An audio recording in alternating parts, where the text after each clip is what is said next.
ये काफी important derivation है, हम सारे डेरिवेशन करेंगे, लेकिन ये वाला डेरिवेशन ज्यादा टाइम आया है, बहुत बार आया है, इसलिए मैंने ऊपर रखा है। देखो ये डेरिवेशन क्या है, पहले उससे पहले मैं दिखा दूं कितनी बार आया है। देखो ये जैसे कि अभी तक यहाँ लाइन नहीं है, ना लाइन लग जाएगी। मैंने 2016, 2014, 2008, 2016, 15 लिख दिया है, ये 18 में भी हो रखा है, 19 में, 22, 23 हर जगह मिलेगा आपको। तो बस 5-6 बार लिख दिया है कि आपको आइडिया लग जाए कितना इंपॉर्टेंट डेरिवेशन है। इन्हें रखे हुए 3 नंबर तुम्हारी जेब में है। अब 3 नंबर में आपसे कैसे पूछेंगे वो लिखा हुआ देख लो, वो पहले पढ़ लो कि पूछेंगे कैसे। ये इंपॉर्टेंट है कि भाई पूछेंगे कैसे, तो एक बार पढ़ने का प्रयास करो, ठीक है ना। एक बार पढ़ा दूं पहले मैं। लिखा रहेगा एक इलेक्ट्रिक डाइपोल इज हेल्ड, रखा हुआ है in uniform electric field, electric field में रखा है। लिखा होगा यूजिंग सुटेबल डायग्राम, कि भाई साहब एक सुटेबल डायग्राम बनाओ, डायग्राम बनाना है सुटेबल, और show that it does not, show करना है it does not undergo any translatory motion, मतलब इसमें कोई आगे पीछे वाला मोशन नहीं होगा। क्योंकि हमें अब फिर बोलेगा drive the expression for the torque acting on it. अगर आप लोगों ने पहले पढ़ा होगा तो टॉर्क का ही पढ़ा होगा, लेकिन क्वेश्चन कैसा आता है, डायरेक्टली ये भी आ सकता है, सिर्फ इतना आ सकता है, इतना, ये 2 नंबर में आएगा। अगर इतना आएगा तो 2 नंबर में आएगा, drive the expression for the torque. लेकिन 3 नंबर में क्या आता है कि भाई ये बताओ कि वो ट्रांसलेटरी मोशन नहीं होता है, फिर टॉर्क निकालो। तो ऐसे क्वेश्चन आपके नोटबुक में होना चाहिए, और हम इसको कैसे करेंगे वो समझते। देखिए सबसे पहले तो उसने बोला है कि भैया आपको एक यूनिफॉर्म इलेक्ट्रिक फील्ड में डाइपोल का डायग्राम बनाना है। तो दोस्तों डायग्राम कैसे बनाओगे ये इंपॉर्टेंट है, और जो चीज भी आप करोगे ना, जो चीज भी आप करोगे उसे लिखोगे। जैसे मैंने एक डाइपोल लिया है, अगर आपको डाइपोल दिख रहा हो, यहां पर आपको माइनस क्यू, मैं एक बार कलर सेम लेता हूं, यहां पर आपको एक माइनस क्यू दिख रहा होगा, यहां पर एक प्लस क्यू दिख रहा होगा, और इस पॉइंट से लेके इस पॉइंट तक का जो डिस्टेंस है 2a है, और ये हमारा इलेक्ट्रिक फील्ड है। इस तरफ जो ब्लैक दिख रहा है आपको, ये इलेक्ट्रिक फील्ड है, सेम ऐसे बनाना है। और यहां पर जो एंगल बनाना है उसको थीटा लिखना, थीटा। चलो मैं एंगल को थीटा लिख देता हूं, ठीक है ना। ये 2a से कंफ्यूज मत होना, यहां पर जो एंगल बनेगा, एंगल को बड़ा करके लिख दे रहा हूं मैं, एंगल को बड़े करके लिख दे रहा हूं, कोई दिक्कत नहीं है। एंगल यहां पर थीटा है, और जो 2a दिख रहा है ना, 2a एक्चुअली में यहां से यहां तक का डिस्टेंस होता है 2a। तो यहां पर कुछ चीजें हम एज्यूम करते हैं, मैं आपको बता दूं, हम ऐसे बोलते हैं लेट एक इलेक्ट्रिक डाइपोल है जिसका डाइपोल मोमेंट या फिर सिर्फ मोमेंट जो है p वेक्टर है। इलेक्ट्रिक डाइपोल के पास डाइपोल मोमेंट होता है, तो डाइपोल मोमेंट को हमने p वेक्टर माना है। अब जस्ट जिस बच्चे को नहीं पता कि p वेक्टर क्या होता है, मैं हल्का सा यहां लिख देता हूं, या यहां पर हम बोल देंगे कि भैया जो हमारा p वेक्टर है, हम दुनिया को बता देंगे कि जो हमारा p वेक्टर है वो p वेक्टर हमारा होता है चार्ज, आइदर चार्ज और जो भी इनके बीच में डिस्टेंस है 2a, और a पर ऐसे वेक्टर, इसको p वेक्टर बोलते हैं, आप चाहे तो बता भी सकते हो। तो हमने बोला कि भैया डाइपोल है जिसका डाइपोल मोमेंट p है, placed in electric field E। अब ये इलेक्ट्रिक फील्ड E है, और हमें पता है जो इलेक्ट्रिक फील्ड है यूनिफॉर्म है, ठीक है। तो ये सब बातें बोल दिया। अब देखो समझो, अभी जो माइनस क्यू चार्ज है उस पर पीछे फोर्स लगता है, तो फोर्स का फॉर्मुला होगा माइनस क्यू इंटू ई, डायरेक्शन की वजह से। फोर्स का फॉर्मुला होता है क्यू इंटू ई, जो आपको याद रखना पड़ेगा। आई होप ये दिख रहा हो, ये दिख रहा है, हाँ दिख रहा है। तो फोर्स का फॉर्मुला यहां पर क्या है, देखो फोर्स का फॉर्मुला है माइनस क्यू इंटू में ई। वैसे यहां पर फोर्स जो लगेगा प्लस वाले चार्ज पर, प्लस का क्यू इंटू ई, फोर्स का फॉर्मुला होता है चार्ज इंटू इलेक्ट्रिक फील्ड। तो ये सारा सेटअप हम दिखा देंगे, डायग्राम हम बना देंगे, सब कुछ मैंने बता दिया आपको। फिर हम बोलेंगे देखिए फोर्स विल, यहां हम बोलेंगे force will cancel out, force जो है कैंसिल आउट हो जाएगा, because they are opposite to each other. जो फोर्सेस है अपोजिट टू ईच अदर है, इक्वल है और opposite to each other, they are equal. यहां पर एक वर्ड यूज कर सकते हो, लेकिन ये तो अंडरस्टूड होता है, मतलब टीचर आपको कुछ कहेंगे नहीं, उनको पता है कि इक्वल ही है, साफ दिख रहा है कि डायग्राम में हमने इक्वल दिखाया है। Equal and opposite to each other लिख दोगे तो ज्यादा बेहतर रहेगा, है ना। लेकिन ये भी चल जाएगा, क्योंकि ये तो साफ दिख रहा है कि आगे का क्यू है, पीछे का माइनस क्यू है। देखो प्लस क्यू पर जो फोर्स लगा है वो क्यू इंटू ई है, और माइनस पे जो लगा है वो माइनस क्यू इंटू ई है। तो दोनों जो नेट फोर्स होगा, इसका नेट फोर्स, अगर हम इसका नेट फोर्स निकालेंगे तो आंसर 0 आ जाएगा। अगर किसी पर नेट फोर्स 0 हो तो ना वो आगे जाएगा ना पीछे जाएगा, तो हम बोलेंगे नो, हम बोलेंगे अगर नेट फोर्स 0 है तो यहां पर नो ट्रांसलेशनल मोशन, यहां पर कोई ट्रांसलेटरी मोशन नहीं होगा, नो ट्रांसलेटरी मोशन, हम ये चीज लिख देंगे। अब ये लिखने के बाद हम तुरंत बोलेंगे भाई देखो हमें क्या करना है दोस्तों, अब हमसे बोला जा रहा है कि भाई टॉर्क निकालो। तो पहला पार्ट था कि डायग्राम बनाओ और प्रूफ करना है कि कोई ट्रांसलेटरी मोशन नहीं होगा, कोई फोर्स ही नहीं है। अब टॉर्क के लिए क्या है, टॉर्क का फॉर्मुला होता है आर क्रॉस एफ। टॉर्क को टी की तरह लिखा हुआ है, पर टॉर्क ऐसा होता है, ठीक है ना, ठीक है ना। टॉर्क ऐसा होता है दोस्तों, तो प्लीज डोंट बी कंफ्यूज्ड, ये टी लिख दिया गया पर थोड़ा घुमा हुआ होता है ऐसे, टॉर्क। देखिए टॉर्क का फॉर्मुला होता है r cross F, vector form में आर क्रॉस एफ। और जब हम क्रॉस को हटाएंगे ना, क्रॉस को, तो यहां पर ये बन जाएगा आर एफ साइन थीटा। अब देखिए आर का मतलब होता है डिस्टेंस, वो तो 2a है, समझे मेरी बात को। और फोर्स का मतलब होता है चार्ज इंटू इलेक्ट्रिक फील्ड, तो चार्ज इंटू इलेक्ट्रिक फील्ड हो गया, तो ये 2a हो जाएगा, ये हो जाएगा चार्ज इंटू में इलेक्ट्रिक फील्ड, और यहां पर है साइन थीटा। और मैं आपको बहुत ही प्यार से समझाऊं तो 2a into Q, 2a into Q को हम p बोलते हैं, आपको बताया होगा, p होता है 2a क्यू, चार्ज इंटू में डिस्टेंस है ना, डाइपोल मोमेंट, चार्ज इंटू में 2a। मैंने बताया था आपको कि चार्ज को जब 2a से मल्टीप्लाई करेंगे वो हमारा pa बन जाएगा, p बन जाएगा, सॉरी, तो ये हमारा p बन जाएगा, और ये बगल में e रहेगा, तो p sin थीटा। और दोबारा इसको हम वेक्टर फॉर्म में अगर लिखेंगे तो साइन की जगह हटा के हमारा क्रॉस लग जाएगा, क्रॉस, p क्रॉस e हो जाएगा। तो ये टॉर्क का फॉर्मुला होता है, फोर्स होता है QE, r होता है डिस्टेंस जो मैं बता चुका हूं, और इसको हम 2a लेते हैं। तो हमने इसमें सब कुछ मेंशन किया है कि r का मतलब है डिस्टेंस। और अगर आपको ज्यादा क्लियरिटी देना है एग्जामिनर को, तब लिख दोगे r is distance between charges as shown in figure. अगर आपको चाहते हो, आप ज्यादा कॉन्शियस है, या आपको लगता है कि टीचर कहीं लेडी टीचर ना हो, क्या टीचर ना हो, क्योंकि देखो मैन लोग तो समझ जाते हैं, हाँ बच्चे ने किया है, बता रहा है, हिंट दे रहा है कि समझ जाऊंगा। लेकिन अगर फीमेल टीचर, मैंने अक्सर सुना है कि कल क्या बोल रहा हूं मैं, कल की बात नहीं है, झूठ नहीं बोलूंगा, कुछ दिन पहले की बात है, 11th कौन सी क्लास है, बता रहे थे कि उनके जो फीमेल टीचर है ज्यादा उंगली करते हैं, मतलब वो ज्यादा ही वो करते हैं कि भैया तुम ऐसे कैसे, ये तुम्हारा ये नोट, मतलब काफी, पर मुझे नहीं पता, पर्सनल एक्सपीरियंस नहीं है हमारे पास, तो मेल टीचर से ज्यादा है। हम तो सरकारी स्कूल से पढ़े हुए हैं, हमें तो मुर्गा बना के कोनी मारते थे ऊपर से, मजाक नहीं कर रहा, मुर्गा बनाया कोनी मार रहे, कोनी मार रहे हैं, और ऊपर से बैग डाल दे रहे, 1 बैग 2 बैग 3 बैग, फिर भी नहीं गिर रहे तो उछल के कूद के खुद मारता, गिर तेरी, तो गिर के नहीं रहा, तुझे मुर्गा बनाया था, थकता क्यों नहीं है तू? हम लोग दीवार से ना वो ये लगा लेते थे, नहीं समझे तुम, दीवार से टेक लगा लिया हल्का सा, अब तू भाई 7 जन्म खड़े कर ले तू, हम भी जिद्दी है, पसीना गिर रहा है बॉडी से, पसीना तरबदर हो गया है, मुर्गा गिरेगा नहीं, और वो गुस्सा हो जाता है, 1 बैग बेटा, बैग रख दे, एक दूसरी बैग रख दे, तीसरी बैग रख दे, चौथी बैग रख दे, हम तो बैग से भी ना माने, नहीं समझ रही बात। तो ये तो हमारा टॉर्क, हमने पूरा बहुत बढ़िया से इस टॉपिक को किया, अब प्लीज लिख के इसको प्रैक्टिस करो, और अगर आप चाहो तो मोर इन्फॉर्मेशन भी दे सकते हो, जैसे हमने बोला लेट एक electric dipole moment P is placed in electric field, आप बोलना कि let 2a distance between minus q and plus q, नहीं समझे, आप ज्यादा लेट भी कर सकते हो, पर इतना मोर देन इनफ है 3 नंबर के क्वेश्चन के लिए, बाकी आपकी मर्जी है, बाकी जो मैंने बताया बहुत सिस्टमैटिक तरीका हो सकता है, बाकी लेट आप खुद भी कर सकते हो, जो दिख रहा हो लिख दो, let E is uniform electric field, let minus q and plus q is charges, कुछ भी लेट कर सकते, लेट करने में कोई दिक्कत नहीं है, लेट करो, let I am the topper, ठीक है ना, तो ये आप नोट करेंगे, फिर हम अगले टॉपिक पे बढ़ेंगे फटाफट, कोई टेंशन वाली बात नहीं है।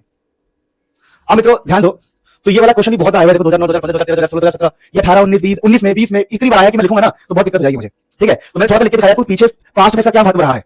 अरे क्वेश्चन आप देखो, तुम्हें ये समझना पड़ेगा इसमें कितने एफर्ट्स लगे होंगे, ढूंढने में कब भी क्वेश्चन आया, अब लिखा है क्वेश्चन ऐसा है, derive the expression for electric field intensity, electric field intensity का मतलब है वो ई की बात कर रहा है, electric field at a point on the equatorial line of electric dipole moment, electric dipole जो है हमारा, ठीक है ना, इलेक्ट्रिक डाइपोल ही लिखाएगा, इलेक्ट्रिक डाइपोल लिखाएगा, ध्यान रखना इस चीज को ध्यान देना।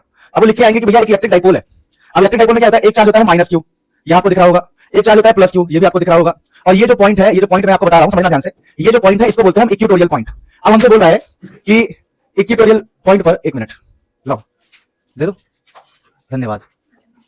अब ये कह रहा है दोस्तों कि ये जो पॉइंट है, जो लाल बिंदु है, जो मैंने एक बिंदु लगाया सिंदूर टाइप का, रियल में तो लगा नहीं पा रहे तो ऐसे लगा दे, देखो ये वाला जो पॉइंट है यही इक्वेटोरियल पॉइंट है, यहाँ पर इलेक्ट्रिक फील्ड निकालना है, तो डायग्राम को समझने का प्रयास कीजिएगा।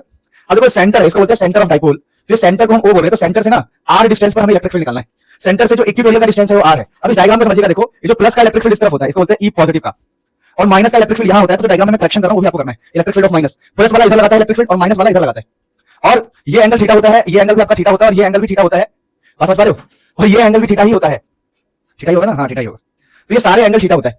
तो हमने इलेक्ट्रिक फील्ड का कंपोनेंट तोड़ते हैं, जब हम कंपोनेंट तोड़ते हैं ना तो ऊपर की तरफ आता है ई साइन थीटा, और नीचे की तरफ भी आता है ई साइन थीटा, और दोस्तों इस तरफ होता है ई कॉस थीटा और ई कॉस थीटा। तो ये हमारा सेटअप है जो आपको अच्छे से याद करना पड़ेगा। अब देखो ई साइन थीटा जो है और ये ई साइन थीटा है, ये एक ऊपर की तरफ है ई साइन थीटा, एक नीचे की तरफ है ई साइन थीटा। तो जो ई साइन थीटा का कंपोनेंट होता है ना दोस्तों, कंपोनेंट ई साइन थीटा वाला जो एक ऊपर है एक नीचे, में अलग कलर से आपको दिखाऊं, तो एक ऊपर की तरफ है ई साइन थीटा, एक नीचे की तरफ है, तो ई साइन थीटा कैंसिल हो जाएगा और हमारे पास बचेगा 2 बार ई कॉस थीटा जो सेम डायरेक्शन में है। तो हम बोलेंगे देखो भैया हम ऐसे कुछ बातें करते हैं, पहले लेट एक इलेक्ट्रिक डाइपोल, लेट एक इलेक्ट्रिक डाइपोल है, थोड़ा मैं इसको और अच्छे से कर दूं, let electric dipole moment P, लेकिन ऐसे थोड़ा लिखना ज्यादा बेहतर नहीं, पर टीचर के ऊपर डिपेंड करता है। लेट एक इलेक्ट्रिक डाइपोल जिसका पूरा वर्ड हमने मोमेंट लिख दो, हम पूरा लिख डाइपोल मोमेंट, तो let an electric dipole, dipole moment जिसका पी है, with distance between them is 2a, जो दो पोलर्स के बीच में डिस्टेंस कितना है 2a। तो डैम मतलब क्या है, डैम मतलब यहाँ पर चार्जेस, तो distance between charges is 2a। देखो अगर ये माइनस क्यू मेरा है और ये प्लस क्यू है और सेंटर से ये वाला डिस्टेंस a है, तो सेंटर से ये वाला डिस्टेंस तो a है, टोटल डिस्टेंस कितना हो गया 2a। फिर let electric field on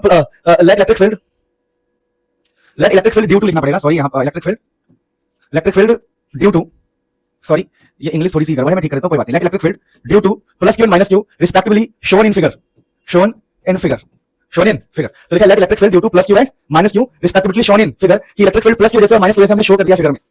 it will create component E sin theta and E cos theta, इसके कंपोनेंट होंगे E sin theta and E cos theta, ठीक है। E sin theta will cancel each other because they are in opposite direction, जो हमारा ई sin theta है वो cancel हो जाएगा अपोजिट डायरेक्शन की वजह से। So electric field is given by 2e cos theta, जो इलेक्ट्रिक फील्ड होगा ई cos थीटा प्लस ई cos थीटा, दोस्तों 2e cos थीटा होगा।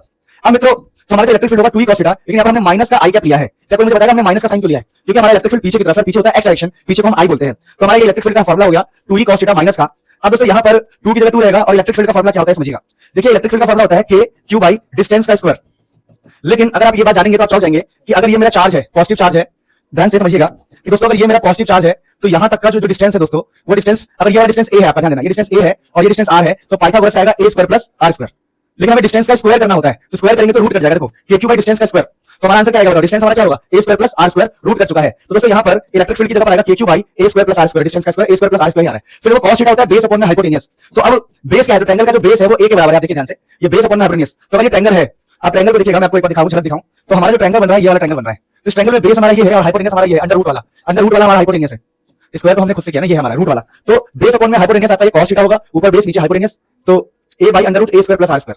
अब कुछ भी नहीं है, सिंपल है, आप 2 की वैल्यू पुट करेंगे, ध्यान दो आप 2 की वैल्यू पुट करेंगे, ई की वैल्यू पुट करेंगे, cos थीटा पुट करेंगे, बेस अपॉन हाइपोटेन्यूज। बात समझ पा रहे हो? तो अब देखो यहाँ पर क्या है, देखो ये बेस सेम और ये भी बेस सेम है इन दोनों का, लेकिन ये रूट में है, तो ये रूट वाला और सिंपल वाला मिलकर 3/2 बन जाता है। ये नियम होता है, नियम, ठीक है, नियम है 3/2, तो a स्क्वायर r स्क्वायर की पावर 3/2 बन जाएगा। और ऊपर देखो ध्यान से, तो यहाँ से 2 उठा लो, यहाँ से q उठा लो, यहाँ से a उठा लो, तो 2aq का मतलब होता है p, क्या होता है p, तो सारा p बन जाएगा, तो k बच जाएगा और ये पूरा मिलकर p बन जाएगा, k p a square r square 3/2 और माइनस i का मतलब है कि इलेक्ट्रिक फील्ड पीछे की तरफ है। अगर क्वेश्चन में शॉर्ट डाइपोल बोलता है, शॉर्ट डाइपोल, अगर क्वेश्चन में आपसे छोटा डाइपोल बोलेगा तो शॉर्ट डाइपोल में हम a स्क्वायर को 0 कर देते, छोटा डाइपोल है a 0 हो जाएगा, और जैसे ही a हमारा 0 होगा इसका खेल खत्म हो जाएगा और 2 से 2 कट जाएगा, r क्यूब आ जाएगा, 2 से 2 खत्म हो गए, हमारा आंसर आएगा kp by r cube, minus i का मतलब कि इलेक्ट्रिक फील्ड पीछे की तरफ था। तो इस प्रकार से आपने इजीली एक ट्यूटोरियल पर इलेक्ट्रिक फील्ड का डेरिवेशन करना सीख लिया, बहुत ही तमीज से कैसे लिखना है, कितना लिखना है, सारी बातों को सीख लिया। इसे नोट करो, फिर हम आगे बढ़ेंगे दोस्तों। तो दोस्तों ये वाला क्वेश्चन कम आता है पर आता है। Question drive the expression for electric dipole at a point on the axis of a dipole. पहले मैं डायग्राम सिखा दूंगा, मैं शब्द में चले जाओगे। देखिए ऐसा डायग्राम होता है कि एक डाइपोल है माइनस क्यू और एक है प्लस क्यू, उसका सेंटर है O और सेंटर से डिस्टेंस है A और A, लेकिन हमें इसके एक्सिस पर इलेक्ट्रिक फील्ड निकालना है, तो ये सेंटर से हमें यहाँ निकालना है, यहाँ ये है एक्सिस, इसको एक्सियल पॉइंट भी बोलते हैं, एक्सिस भी बोलते हैं, एक्सियल। तो यहाँ हमें इलेक्ट्रिक फील्ड निकालना है और यहाँ से यहाँ तक की जो डिस्टेंस है उसको मैं R बोल रहा हूँ। अब कैसे निकालेंगे थोड़ा सा मैं डायग्राम समझाता हूँ। देखो ये इस पॉइंट, ये जो माइनस क्यू है, समझना ध्यान से प्लीज, ये जो माइनस क्यू है ना वो क्या करेगा, ये जो माइनस क्यू है इस पॉइंट पर इलेक्ट्रिक फील्ड पीछे की तरफ लेगा, क्या हो जाता है electric field due to minus Q लिखो, चलो कोई नहीं। और जो प्लस वाला बंदा है इलेक्ट्रिक फील्ड इस तरफ, electric field due to plus Q, और हमें यहाँ इलेक्ट्रिक फील्ड निकालना है। तो देखो यही वाला सिस्टम पूरा लिखा हुआ है, समझने का प्रयास करना और पूरे डिस्टेंसेस भी दिए हुए हैं, ठीक है, समझने का प्रयास करना। देखो एक डाइपोल है, एक माइनस क्यू और एक प्लस क्यू, और उनके बीच का डिस्टेंस, अगर ये सेंटर है तो पूरा डिस्टेंस होगा 2a। अब हमें इस पॉइंट पर निकालना है, इस पॉइंट पर, इस पॉइंट को p मत बोलो, मैं कंफ्यूज हो जाऊंगा, बस इसको पॉइंट बोल दो, क्योंकि p बोलने से कंफ्यूज होंगे डाइपोल मोमेंट से। अगर कोई पॉइंट p है तो इस पॉइंट पर क्या होगा, जो प्लस की वजह से इलेक्ट्रिक फील्ड आगे लगेगा और माइनस की वजह से पीछे लगेगा electric field due to minus Q, ठीक है। अब सेंटर से जो हमने डिस्टेंस लिया है, देखो सेंटर से यहां तक का जो डिस्टेंस है, सेंटर से वो डिस्टेंस क्या है बताओ, r है, ये डिस्टेंस यहां से यहां तक का r है। अब ऊपर आप देखोगे, अगर मैं इसकी बात करूं इस पॉइंट की, ये जो सिंदूर बनाया मैंने, इस पॉइंट का डिस्टेंस यहां से यहां तक क्या होगा सोचो, माइनस तक होगा r प्लस a। बोलो क्यों? क्योंकि ये आपका r है, देखो ध्यान से, ये वाला r है और ये वाला a है, a, तो r प्लस a हो गया ना माइनस तक का। वैसे प्लस का डिस्टेंस देखो, ये प्लस है और यहां तक का डिस्टेंस देखो, अब लॉजिकली सोचो, देखो ये पूरा r है, ध्यान दो, ये पूरा आपका r है और ये वाला a है, क्या है a, सेंटर से यहां तक a है, तो कितना बचेगा बताओ, प्लस से कितना बचेगा बताओ, r माइनस a, क्या बचेगा? तो हमने सबसे पहले क्या कहते हैं, डायग्राम समझना कठिन नहीं है, डायग्राम समझना बड़ा आसान है, बस आपको थोड़ा बुद्धि लगाना पड़ेगा, बुद्धि लगाओगे तो काम हो जाएगा, ठीक है। डायग्राम मैं आपको बता दूं क्लियरली, डायग्राम कैसा है मैं दिखा चुका हूं। अगर ये डिस्टेंस की हम बात करें तो ये r प्लस a आता है और यहां से यहां तक की डिस्टेंस की बात करें तो ये r माइनस a आता है। अब हमें इलेक्ट्रिक फील्ड का फार्मूला लगाना है। अब इस चीज आप खुद लेट करोगे, बार बार लेट नहीं करूंगा कि लेट एक electric dipole of dipole moment p, ठीक है, distance between them is 2a, दोनों चार्ज के बीच में डिस्टेंस कितना है 2a, r is distance from centre, ये सब खुद ही मानना है, जो दिख रहा है वो लिख देना है।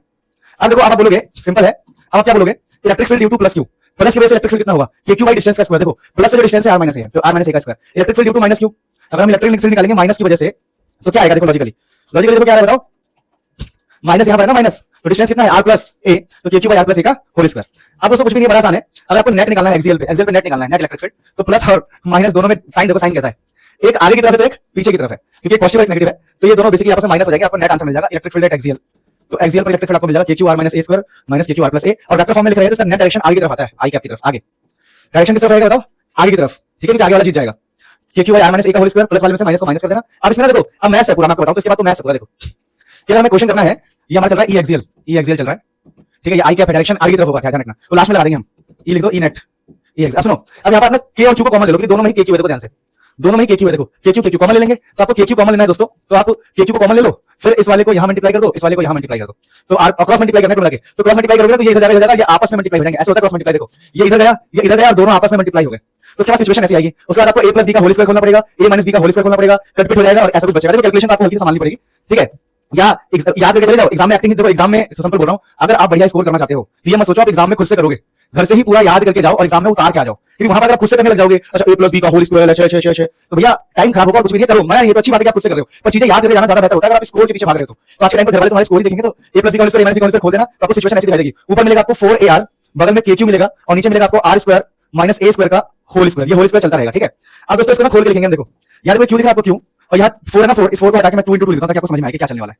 आप कुछ मत करो, इस 4 को 2 into 2 लिख दो, 2 into में 2, 2 into में 2, अब क्या फायदा है, देखो k q दिख रहा है, k q दिख रहा है, और यहाँ 2 दिख रहा है, तो बन जाएगा p, बन जाएगा p, 2 q बन जाएगा p, तो क्या बचा हमारे पास 2 बचा, एक एक्स्ट्रा और बचा r, तो हमारे पास और k देखो समझो ना, q निकल, अरे यार q आपका निकल जाएगा, 2a निकल जाएगा, तो क्या बचेगा बताओ, k बचेगा, ये वाला 2 बचेगा, ये वाला r, तो k बचा, r बचा, 2 बचा और ये क्या बन गया p, तो k p r, नहीं समझ में आया क्या यार, क्या बच्चे हो, कितना आसान तो बता रहा हूँ, सिंपल है। देखो हमारे पास k बचेगा, k यहाँ उतार दिया, ये वाला r बचेगा, यार यहाँ उतार दिया, और जो q और 2 और a है ना, p बन जाएगा, p बन गया, और नीचे r square minus a square का होल स्क्वायर। अब देखो हमारे पास शॉर्ट डाइपोल कोई बोलता है, हमें यही पर बता रहा हूं मैं, यही हमारा आंसर है, लेकिन हमसे कोई बोलता है शॉर्ट डाइपोल है, हमारा डाइपोल छोटा है, तो शॉर्ट डाइपोल में ना ए का स्क्वायर 0 कर दो, और जैसे ए स्क्वायर 0 करोगे खेल खत्म हो जाएगा, और ये 2 का स्क्वायर जाके बन जाएगा R4, क्या हो जाएगा, और 1 कट जाएगा, तो आंसर क्या बचेगा 2kp/r3।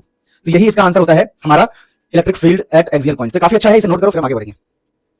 तो प्यारे बच्चों, अगला जो डेरिवेशन है हमारा ये है ड्राइव द एक्सप्रेशन फॉर, ये काफी ज्यादा इंपॉर्टेंट डेरिवेशन है, ये चैप्टर 2 का डेरिवेशन है पर चैप्टर 1 से ही कनेक्टेड है, इसमें यही बता देखो, drive the expression for the potential energy of electric dipole जिसका मोमेंट p है placed in uniform electric field and find out the orientation for when it is stable equilibrium unstable equilibrium. तो आगे potential energy, अच्छा इस question में ऐसा लिखा सकता है, देखो क्वेश्चन ऐसा बताता है derive the expression of potential energy, लिख सकते हैं work done in rotating dipole, ये भी एग्जाम में लिखा सकते हैं, रोटेटिंग डाइपोल कि डाइपोल को रोटेट करने में एक्सप्रेशन बताओ, तो सेम टॉपिक चलता है, पोटेंशियल एनर्जी बोल दे या वर्क डन रोटेटिंग डाइपोल बोल दे, एक ही बात है।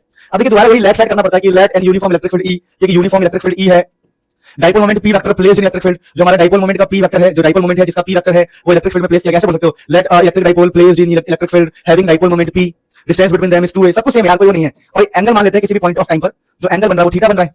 अब होता है कि आपको पता है आगे का फोर्स होता है प्लस का QE और पीछे का फोर्स क्या होता है माइनस का QE, force equal to minus QE, और ये वाला जो फोर्स है इक्वल टू प्लस का QE। अब देखो एक फोर्स आगे है एक फोर्स पीछे है, तो यहाँ पर रोटेशन होगा, क्या होगा रोटेशन। तो हम ये मान सकते हैं कि एक छोटा सा रोटेट होगा तो हल्का सा रोटेट हो गया, रोटेट होने में जो एंगल होगा मान लो d थीटा, एंगल क्या है, तो हमने ये माना है कि छोटा सा डिस्प्लेसमेंट हो गया। देखो तो मेरी कहानी है कि एक आगे फोर्स लग रहा है एक पीछे फोर्स लगेगा, जिससे डाइपोल रोटेट होगा तो वर्क डन होगा, और वर्क डन एनर्जी सब आपस में जुड़े हुए। तो हम बोलेंगे इसमें कि हमें कुल मिलाकर एनर्जी या फिर वर्क डन निकालना है, तो वी नो टॉर्क होता है QE sin theta, P sin theta होता है, क्यों लिख दिया गलती से, देखिए थोड़ा बहुत ना रिटन मिस्टेक को मैं यही ठीक कर दे रहा हूं, उसकी टेंशन मत लो आप, और ध्यान रखना टॉर्क होता है PE sin थीटा, टॉर्क क्या होता है P sin थीटा।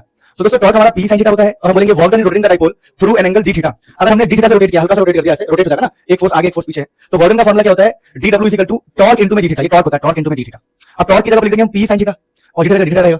अब ये dw है, हमें पूरा वर्क डन निकालने के लिए इंटीग्रेटिंग करना पड़ेगा, इंटीग्रेटिंग बोथ साइड हमें इंटीग्रेशन बोथ साइड करना पड़ता है, ताकि ये जो हमारा dw है वो w बन जाए। तो हमने दोनों तरफ इंटीग्रेशन लगा दिया, यहां भी इंटीग्रेशन लगा दिया, यहां भी इंटीग्रेशन लगा दिया, तो जो हमारा dw है w बन गया। तो अब p कांस्टेंट बाहर आएगा और यहां पर जरा sin थीटा d थीटा का इंटीग्रेशन, और हम मान रहे हैं कि थीटा 1 से थीटा 2 तक जा रहा है, तो एंगल थीटा 1 है वहां से थीटा 2, तो इंटीग्रेशन इसकी लिमिट है। अब दोस्तों इसके बाद तो कुछ भी नहीं, बड़ा आसान है। अब इंटीग्रेशन करेंगे तो p रहेगा, sin का इंटीग्रेशन हो जाता है माइनस cos थीटा। अब इसकी लिमिट कैसे पुट की जाएगी, तो लिमिट पुट करने के हम दिमाग लगा सकते हैं। देखो यहां पर माइनस साइन है ना, देखो वैसे हकीकत में होता क्या है, पहले ऊपर की लिमिट पुट करते हैं फिर नीचे की लिमिट पुट करते हैं, एक बार थीटा की जगह पर थीटा 2 आएगा फिर थीटा 1 आएगा, लेकिन हमने माइनस की वजह से ना ऐसा किया है। कोई कहानी क्या है, देखो इसका आंसर क्या आएगा मैं लिख दे रहा हूं, p आएगा, ठीक है, ये माइनस माइनस जो बाहर है वो बाहर ले लो, ये हो जाएगा cos theta 2 minus cos theta 1, लेकिन अगर हम इस माइनस को अंदर भेज दूं तो उल्टा हो जाएगा, cos theta 1 minus cos theta 2 हो जाएगा। तो ये आपका वर्क डन का फार्मूला है, इसको बोलते हैं work done in rotating dipole. अगर थीटा 1 को 90 डिग्री मान लिया जाए और थीटा 2 को हम कोई थीटा बोल दे, तो cos 90 क्या हो जाएगा बताओ 0, तो cos 90 0 हो जाएगा, और ये हो जाएगा हमारा cos थीटा, और एक माइनस साइन भी आएगा इसमें, तो वर्क डन हो जाएगा हमारा माइनस p cos थीटा, समझ पाए हो। और इसी वर्क डन को हम पोटेंशियल एनर्जी बोलते हैं डाइपोल का, इसी को w को हम u बोल देते हैं, u मतलब पोटेंशियल एनर्जी ऑफ डाइपोल। अब उसने बोला था कि बताओ भाई स्टेबल और अनस्टेबल इक्विलिब्रियम का क्या कांसेप्ट है, तो स्टेबल इक्विलिब्रियम के लिए थीटा 0 डिग्री होगा, क्या होगा 0 डिग्री होता है स्टेबल इक्विलिब्रियम के लिए। तो अगर cos 0 1 होता है, cos 0 क्या होता है 1, तो उस टाइम पर जो एनर्जी का फार्मूला आएगा वो आएगा माइनस p। अब मेरे प्यारे बच्चों अनस्टेबल इक्विलिब्रियम, अनस्टेबल के लिए 180 डिग्री होता है, और cos 180 का मतलब होता है माइनस का 1, क्या होता है, तो cos 180 का मतलब होता है माइनस 1, तो आंसर आएगा प्लस का p, प्लस क्या आएगा p। तो यही कांसेप्ट है जो 3 नंबर में आपके एग्जाम में पूछा जा सकता है, काफी इंपॉर्टेंट कांसेप्ट है, इसे नोट कीजिए फिर हम आगे बढ़ेंगे। देखो दोस्तों अब ये क्वेश्चन जो है बहुत बार आया हुआ आपको दिखा होगा, पर मैं यहाँ पे लाइन लगाना नहीं चाहता कि भाई यहाँ आया है। हाँ प्रीवियस ईयर में बहुत आया है, देखो तो 2005 के बाद 2009 में भी आ गया, 2004 के बाद 2009 में आ रहा है, 6 में आ रहा है, 7 में आ रहा है, 17 में आ रहा है, बाप रे।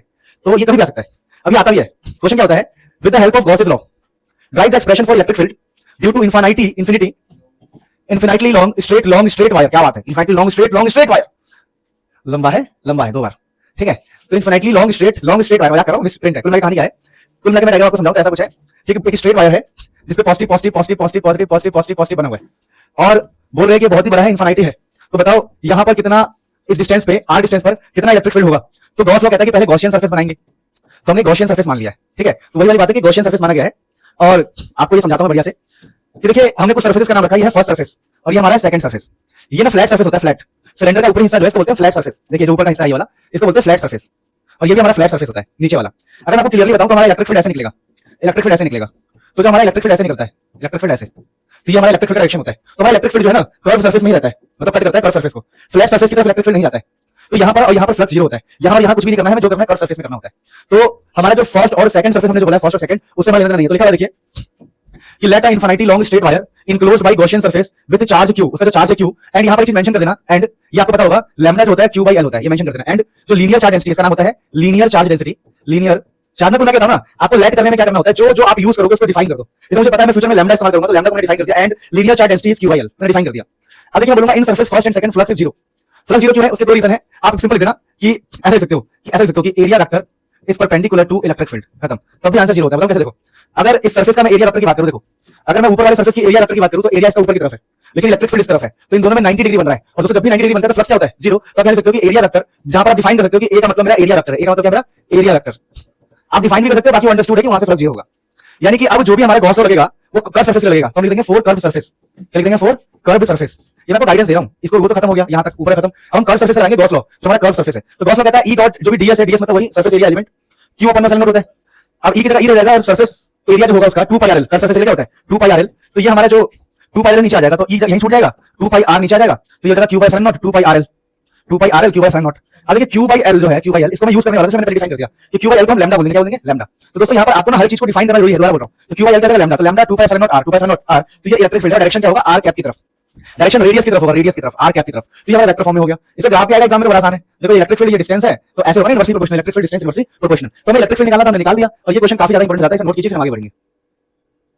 अब प्यारे बच्चों ध्यान दीजिए, अब हमारे पास ये है derive the expression for the electric field intensity. ये काफी इंपॉर्टेंट है भाई, देखो इसमें भी लाइन लगा हुआ है, इसमें लाइन लगा है, देखो 2010 के बाद 15 में जंप हुआ था ये, और ऐसे अभी बहुत बार रखा है, प्री बोर्ड में आया होगा, ये क्वेश्चन तो आता ही आता है। ड्राइव लिखा हुआ है, derive the electric field intensity due to infinite plane sheet of paper of charge density sigma.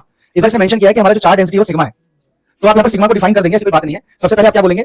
सबसे पहले बोलेंगे कि लेट, सब लिखा हुआ है, let us take infinite plane sheet of paper enclosed with a Gaussian surface. जो गॉसियन सरफेस इनक्लोज्ड है, देखा ये गॉसियन सरफेस है, ये गॉसियन सरफेस से सिलिंड्रिकल ये इनक्लोज्ड है। अब देखो जैसे कि हम जानते हैं हमने पॉजिटिव ले रखा है, आप चाहो तो नेगेटिव ले सकते हो, पर पॉजिटिव से इजी पड़ता है, तो पॉजिटिव से इलेक्ट्रिक फील्ड बाहर की तरफ निकलता है। अच्छा, इसका जो डीएस वेक्टर है, डीएस वेक्टर इस तरफ है, डीएस मतलब एरिया वेक्टर, इसका भी डीएस वेक्टर इस तरफ है, समझे? डीएस मतलब छोटा सा सरफेस एलिमेंट लिया हमने, एरिया वेक्टर वो इस तरफ है, इसका इलेक्ट्रिक फील्ड डीएस वेक्टर इस तरफ है, और ये हमारा इनफाइनाइट शीट है। इनफाइनाइट शीट को आप ऐसे भी दिखा सकते हो, ये बहुत बड़ा जा रहा है, कोई दिक्कत नहीं है। कुल मिलाकर हमें गॉस लॉ लगाना है, तो अकॉर्डिंग टू गॉस लॉ जो फ्लक्स होगा ई dot DS Q by epsilon not, हमने 2 से मल्टीप्लाई क्यों किया है? क्योंकि बहुत ही पतला सा है ना, तो इलेक्ट्रिक फील्ड हमें ऐसा लगता है कि भाई समझ लो बात को, इधर भी और इधर भी हम दिखाते हैं, तो 2 से मल्टीप्लाई कर देंगे तो ये हो जाएगा 2e डीएस मतलब एरिया बन जाएगा, 2e area charge upon not. तो ये रख लो 2a को नीचे भेज दो, तो यहाँ पर देखो चार्ज अपॉन में ए, सिग्मा जो मैं कहता डिफाइन करने के लिए डिफाइन कर देना, सिग्मा है चार्ज अपॉन में एरिया होता है। तो दोस्तों सिग्मा को चार्ज अपॉन में एरिया रख देंगे, तो सिग्मा बाई 2 एप्सिलॉन नॉट। तो इलेक्ट्रिक फील्ड का फार्मूला होता है सिग्मा बाई 2 एप्सिलॉन नॉट, और इसकी डायरेक्शन किस तरफ होगी? तो डायरेक्शन इसका एरिया वेक्टर की तरफ होगा। ए कैप लिख सकते हो आप यहाँ पर, ए कैप जहां डिफाइन कर दो, ए कैप क्या है? यूनिट वेक्टर है, unit vector towards area vector, ये एरिया वेक्टर की तरफ यूनिट वेक्टर का डायरेक्शन, ठीक है? या इसको एन कैप भी लिखते हैं लोग ताकि इजी पड़े। एन कैप का मतलब यही हो गया कि एन कैप क्या है कि यूनिट वेक्टर है टुवर्ड्स एरिया वेक्टर। ये जो इलेक्ट्रिक फील्ड ये बहुत आसान है, इसमें आप लेट जरूर करना कि let sigma is surface charge density and sigma is equal to Q by A, फिर आप बोलना यूजिंग गॉस लॉ, ये वो सिंपल है यार, बहुत इजी है, कोई बहुत बड़ी बात नहीं, 2 नंबर में आएगा, 2 से 3 नंबर में। तो ये भी डेरिवेशन हमने कर लिया, बहुत आसान है इलेक्ट्रिक फील्ड का। देखो ये वाले जो क्वेश्चन है ना 2018-15 कोरोना से पहले बोल रहा हूँ, ये क्वेश्चन बहुत ज्यादा आता था कि derive the expression for electric field due to thin spherical conducting shell at points inside outside surface. लेकिन देखा गया 2019 के बाद ये वाला क्वेश्चन बहुत कम पूछा गया, फिर भी हम कर लेते, क्या पता हमारे ही किस्मत में लिखे हो, समझ रहे हो बात को? तो इसको कैसे करना है, देखो आप बोलोगे लेट स्फेरिकल सेल, मैं आपको करके दिखाता हूं कि कैसे मैं लेट करता हूं। देखो एक काम क्या करो, लेट वाली जगह छोड़ दो, मैं कह रहा हूं देखो लेट वाली देखो स्टेप सुन लो, जब भी कोई डेरिवेशन करना है तो आप रट के नहीं आ सकते, वो क्या लेट करना है। तो सबसे पहले इसने बोला कि स्फेरिकल सेल की डेरिवेशन करनी है, तो मैं एक स्फेरिकल सेल बना लेता हूं, मैं आपको लेट करना सिखा रहा हूं इस क्वेश्चन के माध्यम से, इसलिए मैं स्लाइड से नहीं पढ़ा रहा इसको, ठीक है? देखो तो हम एक लेट कर लेंगे स्फेरिकल, तो हम एक स्फेरिकल सेल बनाया, तो यहां बोलेंगे let a conducting spherical shell, conducting spherical shell, हम जो कर रहे हैं उसको लेट कर लेंगे स्फेरिकल सेल, कर लिया लेट। अब इसकी कुछ रेडियस भी देनी पड़ेगी, तो सपोज करो इसकी रेडियस है ए ले लो, कैपिटल आर ले लो, कैपिटल इसका shell of radius capital R, radius capital R, ठीक है? समझ आ गया? जिसको डॉट लगा दो कि भैया हमने इतना मान लिया। अब आपको पता है कि स्फेरिकल कंडक्टिंग सेल है तो कुछ चार्ज भी देना पड़ेगा इसके सरफेस पे, तो अब हम बोलेंगे कि ये जो चार्ज है मान लो कैपिटल क्यू है पूरा, स्मॉल क्यू, तो अगला पॉइंट क्या होगा? Let small Q be the charge on surface, be the charge on surface. तो जो चीजें हम कर रहे हैं ना वो हमें बताना है, बस और सिंपल है। तो हमने इस स्फीयर के बारे में लेट कर लिया डेरिवेशन करने के लिए। अब हमें क्या करना है? अब निकालना है, अब हमें इनसाइड इलेक्ट्रिक फील्ड निकालना है, तो हम बोल देंगे फर्स्ट कैलकुलेटिंग इलेक्ट्रिक फील्ड, ई इलेक्ट्रिक फील्ड लिख देंगे पूरा, इलेक्ट्रिक फील्ड इनसाइड, मतलब जो आप करोगे वही पॉइंट्स आपको लिखने हैं उसको इंप्रेस करने के लिए। देखो भैया हम आपको बता रहे हैं, फिर आप स्फीयर बना लो जिसपे चार्ज क्यू है और आप अंदर इलेक्ट्रिक फील्ड निकालना चाहते हो, ये कैपिटल आर है, रेडियस है उसका, और आप चाहते हो कहीं पर निकालना इलेक्ट्रिक फील्ड, तो आप यहां इलेक्ट्रिक फील्ड निकालना चाहते हो, तो जहां भी इलेक्ट्रिक फील्ड निकालना है आप गॉस लॉ इस्तेमाल करना चाहते हो, तो आप गॉसियन सरफेस बनाओगे, ठीक है? तो आप बोलोगे कि इसका जो डिस्टेंस है स्मॉल आर मान लेते हैं, स्मॉल आर मतलब ये वाला डिस्टेंस, तो आप बोलोगे कि now at a distance small R, और बताना पड़ेगा स्मॉल आर क्या है, तो ऐसे ब्रैकेट बताएंगे कि जो हमारा स्मॉल आर है वो छोटा है कैपिटल आर से। जो हमारे अगर आपको सिंबल्स नहीं इस्तेमाल करना तो लिख सकते हो कि स्मॉल आर, जो आर है स्मॉलर देन कैपिटल आर, मतलब सरफेस से हम अंदर है, फिर बोलोगे लेट अ डिस्टेंस आर जो छोटा है वी टेक, है ना, let a distance R we take spherical Gaussian surface, हमने लिखा लिया है स्फेरिकल गॉसियन सरफेस। अब बोलोगे आप जो आप कर रहे हो लिखना है आपको, now you applying Gauss law या यूजिंग गॉस लॉ, यूजिंग मतलब जो मैं करने वाला हूं अगले स्टेप में वो मैं लिखते जा रहा हूं यूजिंग गॉस लॉ। तो गॉस लॉ कहता है इंटीग्रेशन ई डॉट डीएस या फिर DA charge by epsilon not. अब आप बोलोगे देखो भैया अंदर तो चार्ज ही नहीं है, अंदर चार्ज है क्या? चार्ज तो सरफेस पे है ना, बताया मैंने आपको, सेल है ना सेल, तो अंदर चार्ज नहीं है तो हमारा इलेक्ट्रिक फील्ड भी जीरो हो जाएगा। तो inside conducting spherical cell electric field is zero. अब क्वेश्चन आता है भैया आउटसाइड का बताओ, तो अब हम लिख देंगे सेकंड पॉइंट कि हम निकाल रहे हैं आउटसाइड। अब लिखने पूरा ऐसे कि भैया हम आउटसाइड निकाल रहे हैं, अब हो गया। अब आउटसाइड आप तो डायग्राम बनाएंगे, हम बोलेंगे ये हमारा कैपिटल आर है, लेकिन हम यहां निकालने जा रहे हैं, ये डॉट से दिखा देंगे, हमें यहां निकालना है, हम इस बार आउटसाइड है और इतना बोलेंगे कि आर जो है वो बड़ा हो गया कैपिटल आर से, बस। अगर इन्फॉर्मेशन नहीं लिख के बार-बार अरे बुद्धू है क्या चेक करने वाला, सब नौटंकी करवा रहे हैं। अब simple using Gauss law, using Gauss law, सीधा यूजिंग गॉसेस लॉ। एग्जामिनर कहता है मेरे आगे झुक के रहना पड़ेगा, इतना बुरा व्यक्ति भी अपने आगे झुका रहा है, इस चीज को समझना कभी, ठीक है। तो यूजिंग गॉस लॉ, अब क्या, अब गॉस लॉ कहता है integration E dot DS is equal to Q by epsilon naught. एक बार मैंने से बोल दिया कि मैं गॉसियन सरफेस ले रहे हो, डॉट डॉट, अगर ज्यादा तुम्हें चिंता है तो गॉसियन सरफेस लिख दो, लो यही पे लिख देंगे गॉसियन सरफेस, ले भाई, तो खुश हो जा, संतुष्ट हो जा, सेटिस्फाइड हो जा। अब ई तो ई रहेगा, डीएस मतलब सरफेस एरिया, तो जो सरफेस एरिया है स्फीयर का होता है 4 pi R square charge by epsilon naught. तो आउटसाइड जो आपका इलेक्ट्रिक फील्ड का फॉर्मूला हो जाएगा वो जाएगा q by 4 pi epsilon naught R square, ये पूरा नीचे चला जाएगा नीचे। तो ये आपका इलेक्ट्रिक फील्ड का फॉर्मूला आ गया आउटसाइड। अभी थर्ड है सरफेस, तो थर्ड क्या है सरफेस, तो हम सरफेस पे निकालने जा रहे हैं। सरफेस का मतलब क्या है कि ये आपका कैपिटल आर है और आपका गॉसियन सरफेस स्मॉल आर पे बनेगा, यहीं पर आपका गॉसियन सरफेस बनेगा, ठीक है। तो लिख देंगे आर इक्वल टू आर और यूजिंग गॉस लॉ, तो हम गॉस लॉ लगा देंगे यूजिंग गॉस लॉ। तो integration E dot DS charge अपन में एप्सिलॉन नॉट, तो ई की जगह ई रहेगा, ई जाएगा 4 पाई कैपिटल आर स्क्वायर, क्योंकि हम सरफेस के ऊपर है, और चार्ज अपन में एप्सिलॉन नॉट, इलेक्ट्रिक फील्ड कितना हो गया, चार्ज अपन में 4 pi epsilon naught R square, तो ये सरफेस का आ गया। तो बहुत ही इजी होता है कि जो भी आप कर रहे हो उसको आपको दिखाना है। ऐसा ग्राफ आ सकता है, देखो इसका ग्राफ आ सकता है, तो मैं थोड़ा ग्राफ बता दूं आपको। ग्राफ कुछ ऐसा होने वाला है, देखो अगर ये हमारा इलेक्ट्रिक फील्ड है और ये हमारा क्या है बताओ, डिस्टेंस। अगर ये हमारा इलेक्ट्रिक फील्ड और ये हमारा डिस्टेंस है, तो पहले तो इलेक्ट्रिक फील्ड जीरो था, क्या था, फिर सरफेस पर कुछ वैल्यू आएगी और फिर घटेगा, नहीं समझे, फील करो। एक अगर सेल है तो अंदर इलेक्ट्रिक फील्ड जीरो है, फिर यहाँ पर कुछ वैल्यू आएगी सरफेस पे, और फिर जैसे हम सरफेस से दूर जाएंगे इलेक्ट्रिक फील्ड घटेगी। तो ये वाला होता है इनसाइड, ये इनसाइड है आपका, और ये वाला होता है सरफेस वाला, आर इक्वल टू आर वाला सरफेस वाला, और ये होता है आउटसाइड, जब आर आपका आर से बड़ा है। तो इनसाइड आउटसाइड और ऐसे ग्राफ भी आ सकता है स्फीयर के लिए। तो ये डेरिवेशन आपके एग्जाम में कम चांस है, लेकिन किस्मत की कौन जाने। So this is the end of this chapters derivation. भगवान आपका खूब भला करे, खूब तरक्की करे और आपके बहुत बढ़िया मार्क्स आए, खूब